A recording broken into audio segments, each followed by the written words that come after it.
Hello, everyone. My name is Uzair. So the topic of my presentation today is mainly sharing my journey as a PhD student and what happened afterwards.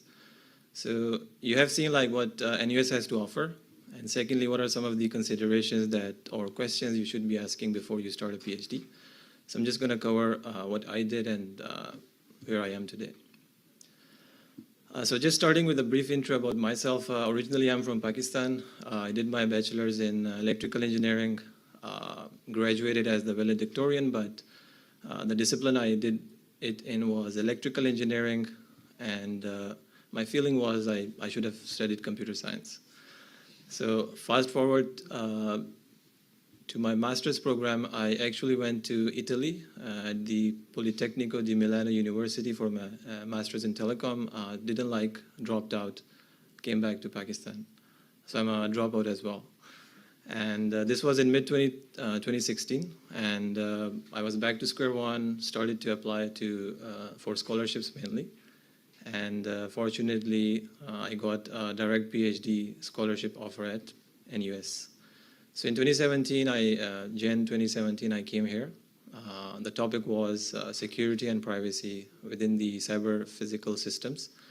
And me and my advisor decided to pursue the angle of blockchain and how we can design privacy-preserving and security-centric solutions. So my final project involved ethically hacking the Ethereum blockchain, which we successfully did. So if I have to highlight one contribution, this is it. During my PhD, there were two instances where I went to my prof and told him that I want to work within a startup to just see what's happening beyond academia as well. So the first time I went to him, he told me like I should be focusing on my studies, my papers and my work. So I dropped the first opportunity, but the next time it came up again, I went back to him again. So you have to be relentless and persistent while you do a PhD as well. So that's where he gave me the time to work within a startup for 6 months. And that's also one of the great things NUS has to offer, that if you want to spend that kind of time full-time with the startup, they have flexibilities for that as well. So I graduated in mid-2021, and that's where I co-founded my startup called Better Data. So I'll just explain a bit about what we are doing there and then how it came about. So quickly, just to share my PhD overview. So this doesn't mean to show you how many papers I published.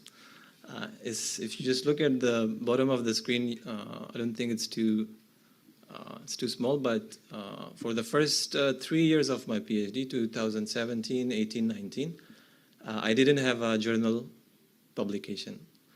And one of the requirements, of course, is you have to have 2 to 3 tier 1 journal publications. But in my 4th year, things went up, and by the time I graduated, I had 15 papers. So by the end of my PhD, similar to how I felt when I was at the end of my bachelor's, that instead of electrical engineering, I should have done computer science. My conviction at the end of my PhD was I was super interested to explore privacy engineering as the next step. And having 15 publications under the belt, I wanted to challenge myself as well. So that's why I went out to seek positions in the industry. And in parallel, I was working on the startup idea as well. So I did apply to NUS GRIP as well. They didn't accept me. So it also doesn't mean that if you're at NUS, you will likely get in, but you have to present your case or you have to justify it properly. So when I was writing my thesis, which itself is the cornerstone of your PhD and the work you do, these are the two statements that I was looking into. When we talk about data itself, there is private data where you have privacy problems, and public data where you have IP problems. And given all of us have used ChatGPT these days, so we can see no longer like any company can just scrape data and use it for commercial purposes, because you're looking at lawsuits like the New York Times suing OpenAI and Microsoft. So the goal really was, how can we create a solution that addresses privacy as well as IP solutions? And the idea that we came up with was synthetic data. So just to briefly explain it in one slide, on the left-hand side, you can see real data that looks like your typical tabular data sets, so CSV files, Excel. I'm assuming all of you are here today interested in doing a PhD, so you have seen data in this format. So what we do is we take this data, we have built a platform with our own proprietary algorithms where training happens, and after training we are able to generate synthetic data.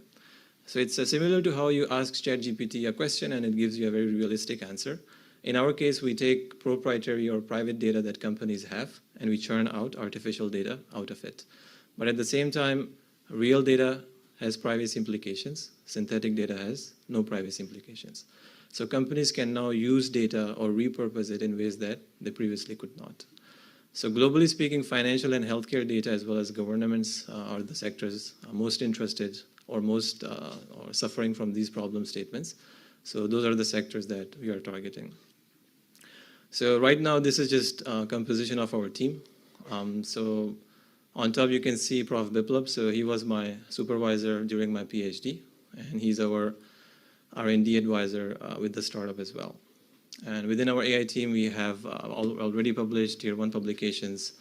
And the goal, as the previous panel presenters were mentioning, is to contribute to the field. So when we talk about tabular synthetic data generation, we already have published, we already have built a platform that is currently being used by customers in Asia as well as the US. And the goal is, again, to contribute as we go. So this is just some of the things to brag about the startup. But since we started, we have been winning awards pretty much each year. There are some publications that came out of it as well with customers as well as our technical team.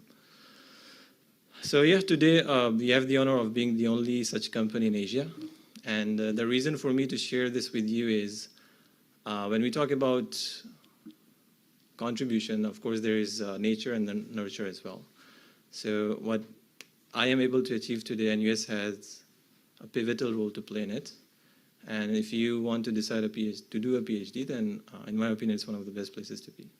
So my email is there. If anyone is interested to reach out, just email me. Happy to have a chat. Thank you.